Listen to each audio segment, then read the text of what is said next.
সার্বজনীন পেনশন ব্যবস্থায় নতুন স্কিম আনল সরকার।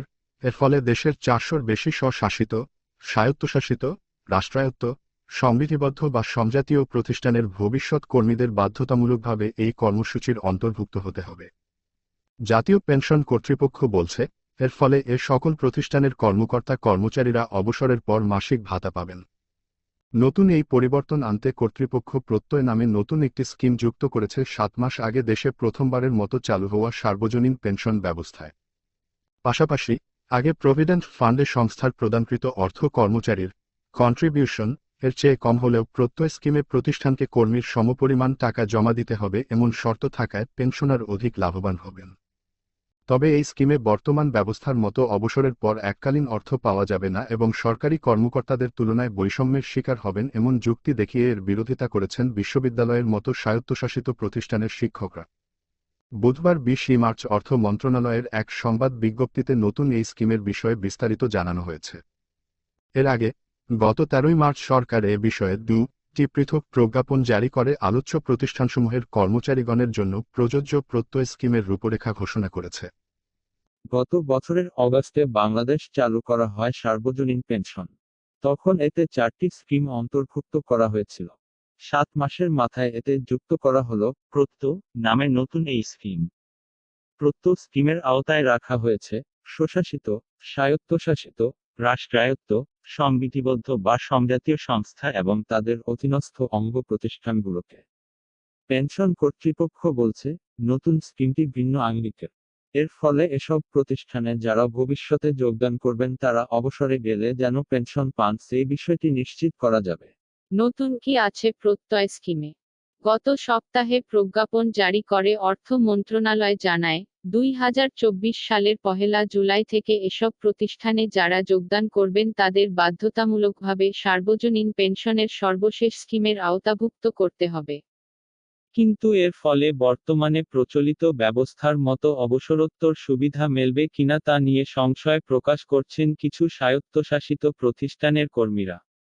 তবে জাতীয় পেনশন কর্তৃপক্ষ বলছে, আগে তহবিলে সংস্থার প্রদানকৃত অর্থ ছিল কর্মচারীর কন্ট্রিবিউশন এর চেয়ে কম, কিন্তু প্রত্যয় স্কিমে প্রতিষ্ঠানকে কর্মীর সমপরিমাণ টাকা জমা দিতে হবে। এতে পেনশনার অধিক লাভবান হবেন। সরকারি কর্মচারীদের পরিসংখ্যান 2022-এর তথ্য অনুযায়ী বা স্বায়ত্তশাসিত সহ অনুরূপ রাষ্ট্রায়ত্ত প্রতিষ্ঠানের কর্মচারীর সংখ্যা প্রায় 4.25 লাখ। এই ধরনের প্রতিষ্ঠানের আওতায় রয়েছে বাংলাদেশ ব্যাংক, বিমান Bangladesh airlines, BRTC, petroleum corporation সহ সকল রাষ্ট্রীয় কর্পোরেশন, সকল পাবলিক বিশ্ববিদ্যালয় ও বিভিন্ন ইনস্টিটিউট। অর্থ বিভাগের বিজ্ঞপ্তিতে বলা হয়, প্রত্যয় স্কিমের আওতায় এলেও সংশ্লিষ্ট কর্মচারীর স্বার্থ ক্ষুণ্ণ হবে না এবং বিদ্যমান পেনশন, আনুতোষিক সুবিধা অক্ষুণ্ণ থাকবে। যাদের এখনো অন্তত 10 বছর চাকরির সময়সীমা আছে তারাও চাইলে প্রত্যয় স্কিমে অংশগ্রহণ করতে পারবেন। জাতীয় পেনশন কর্তৃপক্ষের নির্বাহী চেয়ারম্যান কবিরুল ইজদানী খান বিবিসি বাংলাকে বলেন, নতুন স্কিমটি ভিন্ন আঙ্গিকের। ব্যক্তি ও প্রতিষ্ঠানের যৌথ কন্ট্রিবিউশনের মাধ্যমে যে টাকা মাসিক ভিত্তিতে জমা হবে তার মূল টাকা ও মুনাফার উপর অবসরে গেলে মাসিক ভিত্তিতে পেনশন দেয়া হবে। বর্তমানে স্বায়ত্তশাসিত ও রাষ্ট্রায়ত্ত সংস্থাগুলোর কর্মচারীরা প্রদেয় ভবিষ্য তহবিল সিপিএফ এর মাধ্যমে অবসরকালীন সুবিধা পেয়ে আসছেন। এই ব্যবস্থায় মূল বেতন থেকে টাকা জমা রাখতে হয় তহবিলে। কর্মীরা জমা দেয় বেতনের 10% এবং সংশ্লিষ্ট প্রতিষ্ঠানের দিয়ে থাকে 8.33%। মোট তহবিলের বিপরীতে সরকার 11 থেকে 13% হারে সুদ দিয়ে থাকে। এ টাকা পেনশনে যাওয়ার পর অবসরভোগীরা এককালীন অর্থ হিসেবে পেয়ে থাকেন। অন্যদিকে, সরকারি কর্মচারীরা সাধারণ ভবিষ্য তহবিল জিপিএফ এর মাধ্যমে অবসরোত্তর সুবিধা পেয়ে থাকেন। তারা এককালীন অর্থের পাশাপাশি মাসিক ভাতা সুবিধা পান। কিন্তু কেবল সিপিএফ নির্ভর হলে এককালীন সুবিধা পেলেও মাসিক ভাতা অর্থাৎ পেনশন মেলে না। কবিরুল ইজদানী খান বলেন, প্রত্যয় স্কিমই প্রতিষ্ঠানসমূহের প্রয়োজন ছিল। কারণ, এর কর্মচারীরা পেনশন কাঠামোর বাইরে ছিলেন।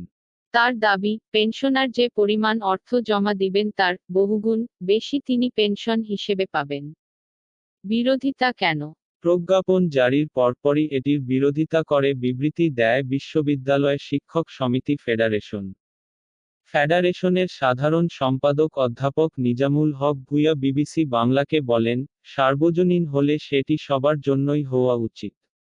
সরকারি কর্মকর্তা কর্মচারীদের বাইরে রেখে বিশ্ববিদ্যালয়ের শিক্ষকদের অন্তর্ভুক্ত করা হলে এই ব্যবস্থা বৈষম্য উস্কে দেবে। তাদের শঙ্কা, এই স্কিম কার্যকর হলে আগামীতে যোগ দেবেন এমন বিশ্ববিদ্যালয় শিক্ষকদের আর্থিক সুবিধা কমে যাবে। যুক্তি হিসেবে মি. ভূঁইয়া বলেন, এককালীন আর্থিক সুবিধা নতুনরা পাবেন কিনা এটা স্পষ্ট নয়। পেনশন, এককালীন সুবিধা এ সমস্ত ব্যাপারে এখানে বিশদভাবে কিছু বলা হয়নি, যোগ করেন তিনি।